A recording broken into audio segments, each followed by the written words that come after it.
You know, it's true. The holidays can really be stressful for just about anyone, but if you are caring for someone with Alzheimer's or dementia, you probably feel that stress year-round.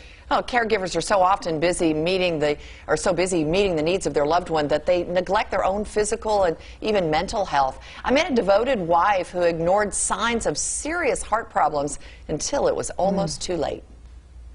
I knew there was a problem. I ignored it. And I think, typical of most caregivers. Coco and Bob Hickman spent much of their 35-year marriage traveling and chasing adventure. But the past 10 years have been a journey the fun-loving partners never planned on. Coco has become Bob's full-time caregiver as he's declined with Lewy body dementia. We call him Louie, third person, refer to him that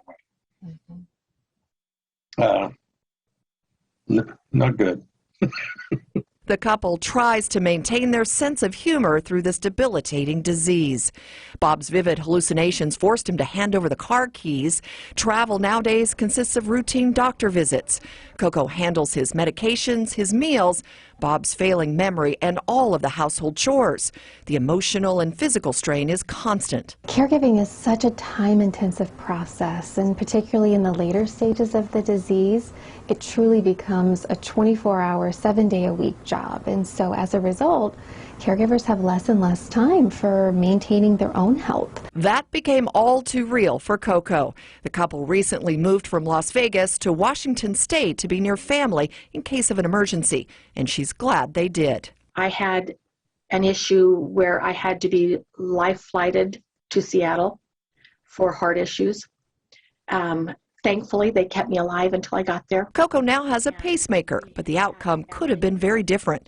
Dr. Lucille Carrier is a clinical health psychologist at the Lou Ruvo Center for Brain Health in Las Vegas. She urges caregivers to speak up. And we want you to reach out. You may not know what your needs are. You know, as professionals, let us help you, or talk to another caregiver who's in a similar place in the journey. Bob participates in a weekly virtual dementia music class, giving his wife some time to herself.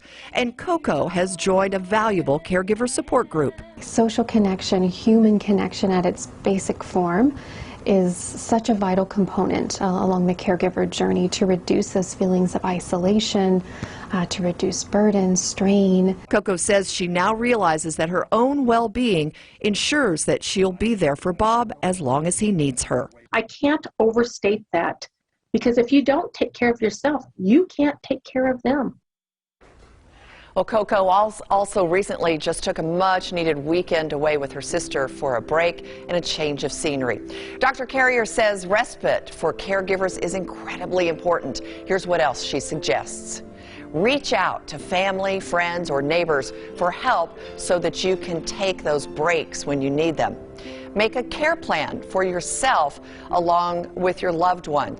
If you're staying healthy, then you'll be able to keep them healthy as well.